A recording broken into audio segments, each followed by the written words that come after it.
With questions. We use the raise your hand function, and we'll start with Grant Ramey. Rick, with 4 games over the next, week and a half or so, how important are these 4 games to figure out rotation and establish some of the rhythm and stuff you're talking about after the game Saturday? I think it's important, and obviously, we're just hoping we can get them in, and that's the key, that we can play them. And but I do think the more we can play right now, before the last game, we talked about how long it seemed like we had practiced and how long it had been since we had played, and so it's going to be important. These minutes are going to be very, very important, and guys have to understand that it's about us getting better, having great respect for our opponent, and but those minutes aren't going to be given to anybody. They're going to be minutes that are going to be earned starting in practice like today, and that's how we're going to move forward. Mike Wilson and Rob Lewis. Yeah, Rick, is there a common trait that you've looked for in a sixth man over the years, or what are the attributes that make someone a valuable sixth or seventh man? I think once you go to that player, that they really elevate everything. They bring an energy to the court. They're going to make something happen some way, somehow, whether it's offensively or defensively. Versatility. And again, oftentimes that's a guy that, even though he's the quote unquote sixth man, he's a guy that at the end of the game is going to finish the game for you as a starter, because of the fact that he can do so many different things and he can make so many things happen for you. What make Jaden and Keon good sixth and seventh men, despite the fact that that's not really a role that they've probably been familiar with in the past?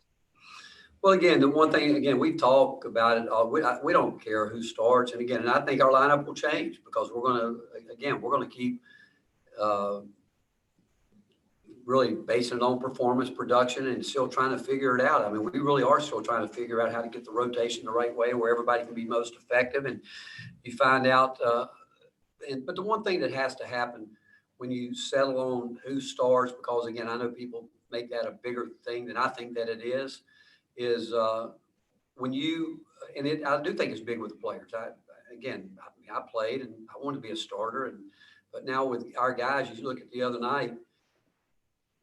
But also, when I said I want to be a starter, I didn't understand the importance of wanting to be the guy that finished the game more so than the guy that started the game.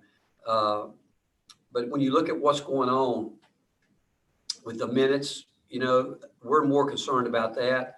Guys keeping it between 26 minutes, 28 minutes.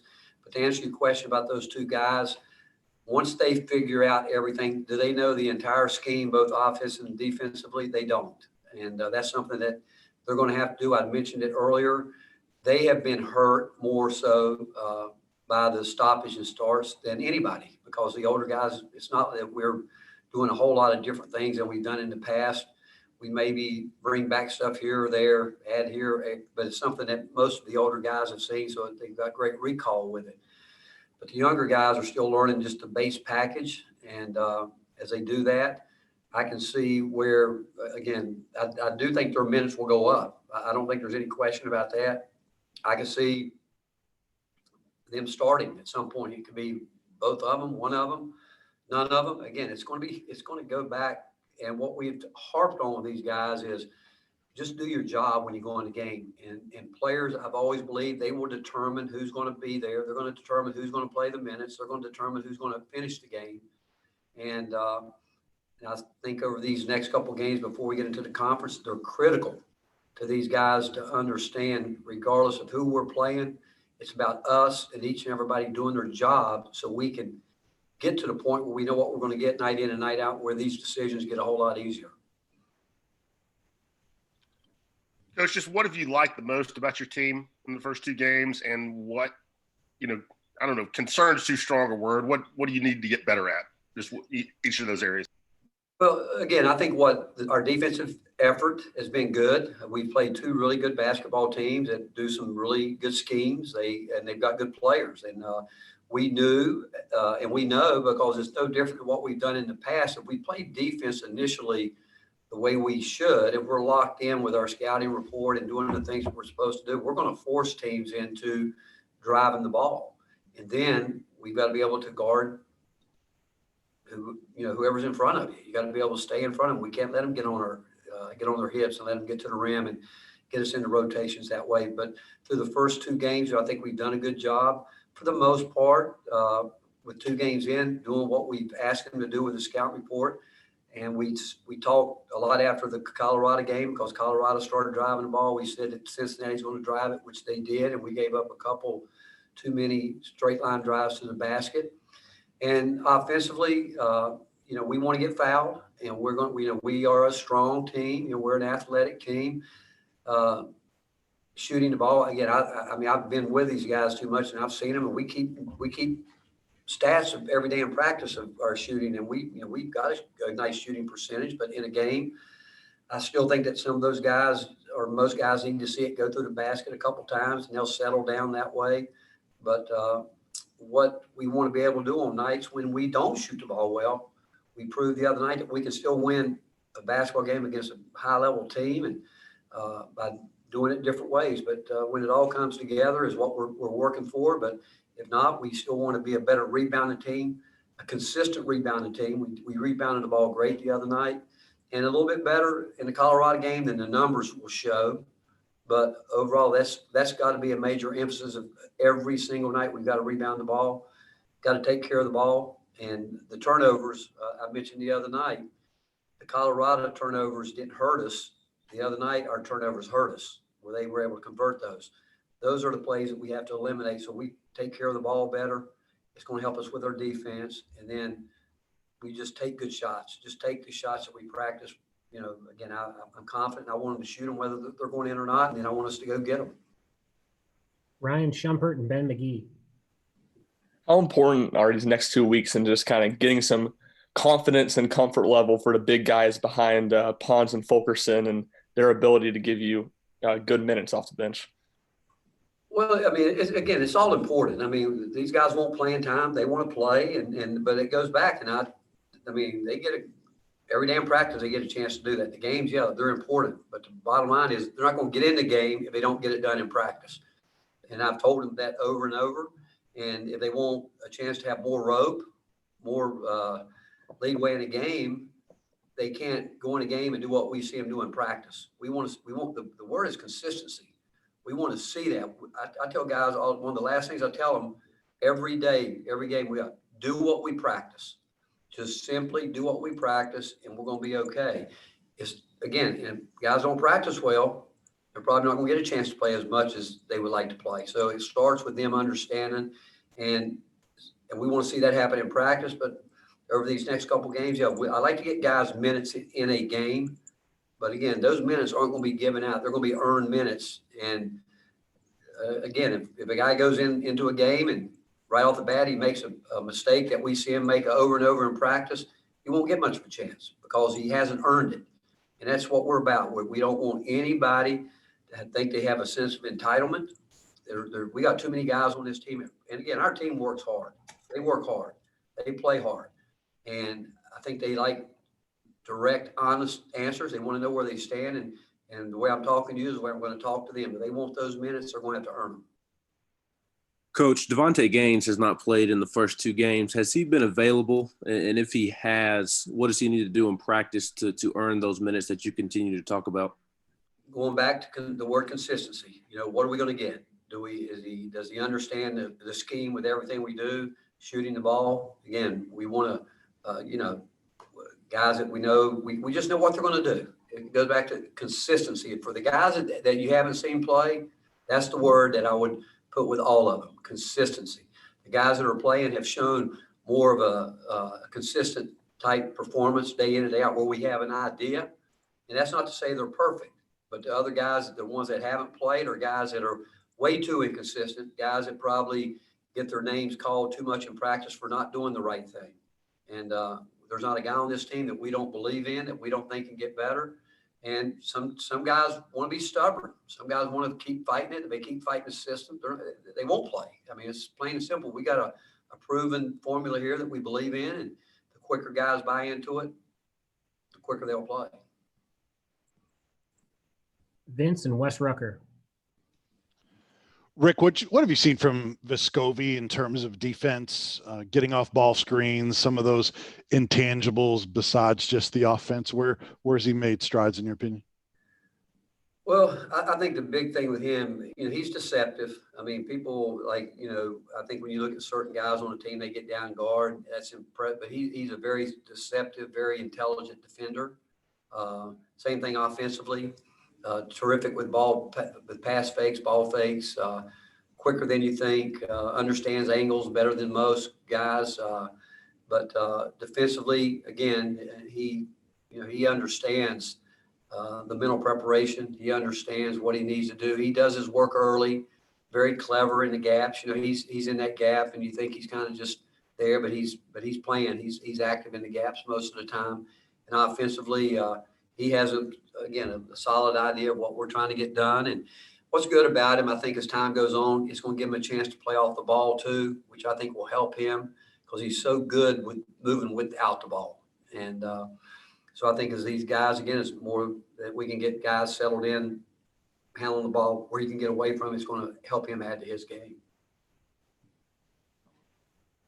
Rick, I know it's a small sample size, but from a couple games, Eve hadn't, maybe the numbers aren't particularly great, the efficiency, but it looks like the shots he's taken are mostly okay, unless you've seen it differently. What have you seen from him? Is he pressing at all, or is it just a small sample size? Probably pressing a little bit because, again, he's one of those guys. He's a perfectionist. He puts so much time into the game, and he works at it. I mean, like, I don't think you can work any harder, to be quite frank. And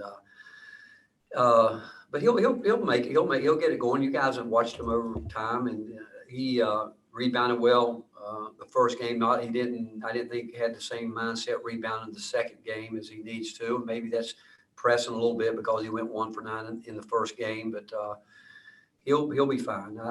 We don't worry about Eve because he's going to give you everything he's got, and there's not a better fix-it guy in the country. I mean, it's things that he cleans up and the things that he does defensively that a lot of people don't notice are really valuable to our team. Nicholas Hill and Trey Wallace. Coach, just for the first 2 games, how would you evaluate your fast break offense, and how important moving forward is continuing to improve that aspect of your offense for your team? Well, our fast break offense is being good. It can be a whole lot better. And I don't know what the second part of the question. What'd you say? Just how important is it to continue improving that aspect of your offense for your team moving forward?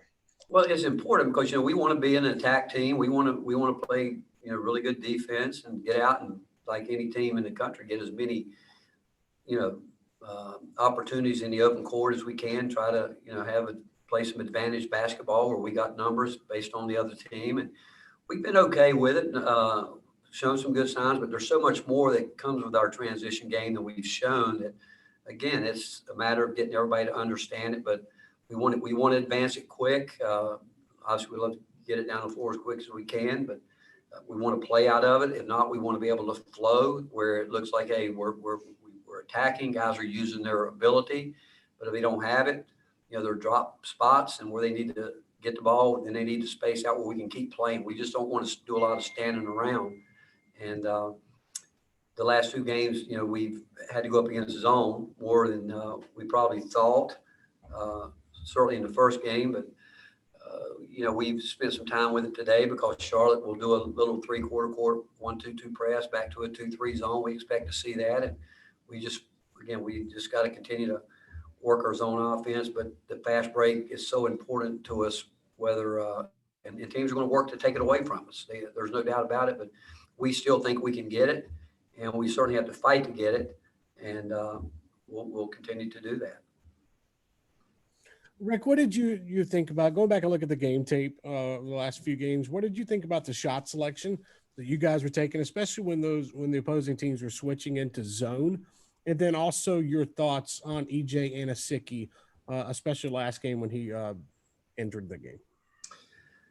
Well, the first game, we had open shots against Colorado in the zone, not exactly in the spot of the floor, like instead of 15-foot jumpers, we want that 8-10-foot jumper against the zone in the middle of the zone. But they weren't bad shots. They were shots that guys practice. I don't have a problem. Probably my biggest problem is guys turning down good shots and then having to settle for one. It's not as good. That's what we've talked. We're open. We want to shoot the ball. And, again, I think that's, again, maybe settling in here as the season gets started. And EJ, he's going to bring the energy. He's a guy that, again, he's terrific coming off the bench because he's going to rebound. He's going to work hard. He's going to work as hard as he can on both ends to do things the right way. He's going to try to make the right plays on the defensive end. And he had a couple mistakes on rotations the other night defensively, but it was all because of just great effort, just trying to, help his teammate, try to make the next play. And offensively, I think he'll continue to, figure out how to play. He's at a different level now with taller players, bigger players, and he probably is used to playing against all along. But he's a guy that, again, he's going to keep getting better and better just because he works so hard at it. And a guy that when he comes in the game, again, we have a pretty good idea of what we know he's going to bring to us. Gustavo and Grant Ramey. Coach, today Tennessee basketball is ranked number 10 in the AP poll. The last time Tennessee was in the top 10 was by the end of the 2018-2019 season. How do you see Tennessee getting back to the top 10 team in the country? Well, I don't know if rankings matter right now. I don't. The thing about we played 2 games, some other teams have played 5, 6 games. And it's not something, we don't talk about rankings. We talk about getting better. All we'll say about rankings is when you have a number in front of your name, it becomes an even bigger game for your opponent because they got a chance to build a resume with it. But with that said, our whole philosophy is, hey, we're going to talk about getting better and what do we need to do to improve in every area, every player get better. It's great, again, notoriety for our program. It's great notoriety for our players. I think they understand if you're going to be that kind of opponent, you better be ready to bring it every single night. And that's what helps you when you do have that ranking. Because if you aren't tough enough mentally and physically to be ready to play every single night, you're going to get beat. It's plain and simple whether you got a number there or not. But I think the great thing about being a ranked team is to see how guys handle it when people are going to give you their best shots night in and night out. Rick, when you mentioned EJ Anasicki needs to adjust offensively given the competition, how does he need to adjust? What needs to change for him against taller opponents, different opponents? One, he needs to slow down a little bit. He's playing a little bit, and he's got to get back to fighting for his space on the floor where he wants it. But he's going to have to play above the rim. He's going to have to fight. He's used to, I'm sure, just throwing his body into people and knocking them off and finishing, and he can't finish.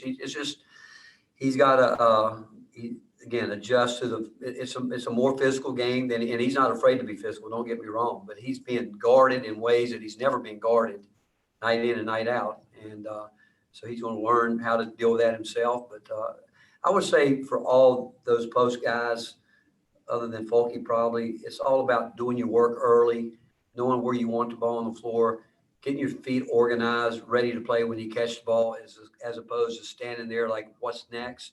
I think that all those, EJ, I think that Olivier, Uros, all those guys need to understand if they get themselves ready to play especially with the guard penetration we're getting right now, they're going to get to do a lot of things with the ball because they're going to be able to, the balls will be passed to them. And so, but they've got to get their feet organized, and those 3 guys are still learning how to do that at a consistent level.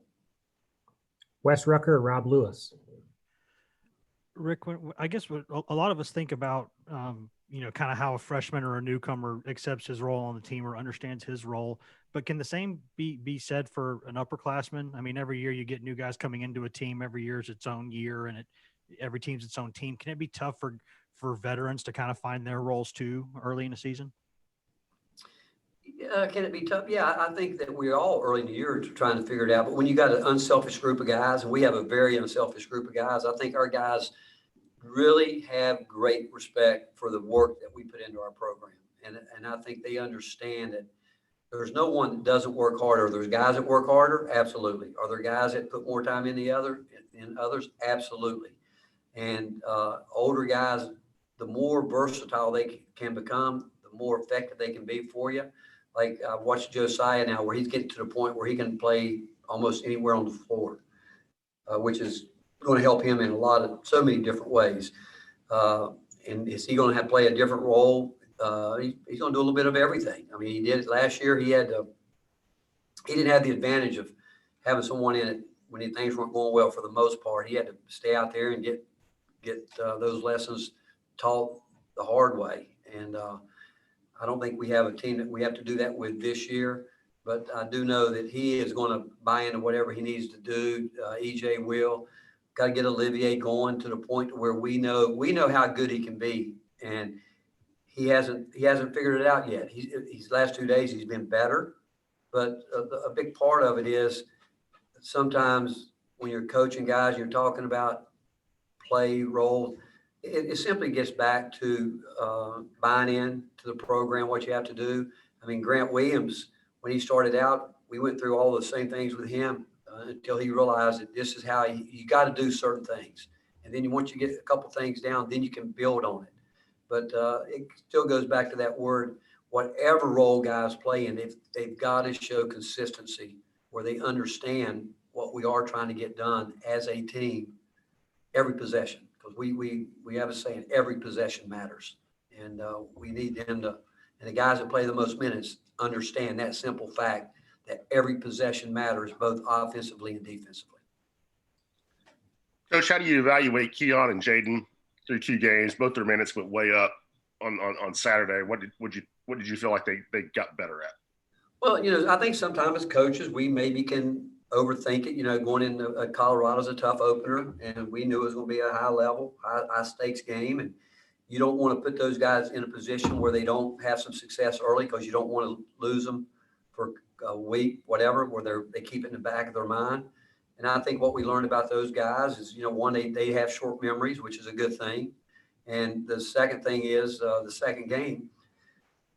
And again, you got to look at me for this, is, we should have subbed earlier. And I knew going in the game the other night against Cincinnati that we were going to get 2-3 guys in the game before the 16-minute mark.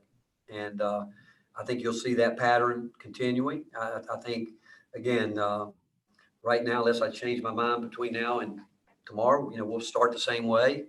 But that doesn't mean the game after that we're going to start another way, and the game after that another way. It's just we're still searching through some of these things. But again, that was my decision the first game to try to, I don't want to say baby anybody, but, just try to make sure that we try to, like, we didn't want to get them out there at the same time together. We just wanted to get some young guys with older guys. And the other night we just said, hey, we're just going to put 2 guys out there at one time and go. And then, again, try to get 3 guys in before the 16-minute mark. And normally that means Fulkerson is going to come out. We're going to try to use the timeouts to give him a little bit, get him out around the 16, 30, 45 mark, and let him use that plus the timeout and get him back in and work him down like that. So the whole thing is, that we can be the freshest, most competitive we can be in the last 6 minutes of the game. We don't want to be tired. We want to be running full speed then. We want to be guarding at a high level then, and we want to do that. We got to manage the minutes and in the first half and the first part of the second half. We're going to finish up with Ryan Shumpert and then Mike Wilson. What have you seen from Appalachian State scouting those guys? They had a really nice road win the other night at Charlotte. I mean, they really did. They really well coached team. They I think predominantly want to play man to man. Even though I mentioned they have a little 3/4 court press back to a 2-3 zone, which I could see that coming at some point in time. We worked on it today, and so we'll be better against the zone, I think, because and it's not like we've been bad against it. I mean, we've won 2 games against 2 teams that do a pretty good job of their zone defense. But I love their offense. They open it up. They sometimes will have a 5-out type spread motion offense where they like to play off the elbows and do some nice little scissor actions sort of where they do some good things. 2 guards shooting the ball really well, and they've got a guy that again I think they feel that they can go through just like we do with Fulkerson. But again, really well coached team, and like I said, they're coming off a nice road win at UNC Charlotte. Rick, are you guys all clear with having everyone eligible, or have you had any more positive tests come back? No, we're good. We're good to go. Other than, I think Tom, we're starting to test him for things other than the COVID. But otherwise, Tom, are you okay? I'm doing well. And I appreciate everybody accommodating the time change today. Coach ate something that really disagreed with his stomach, so he's battling some diarrhea and has to go get a cleanse this afternoon. So we appreciate everyone, and we'll look forward to seeing you guys at the arena on Tuesday. Hey, let him Well played, Tom. Well played. Let him wish Dom a happy birthday.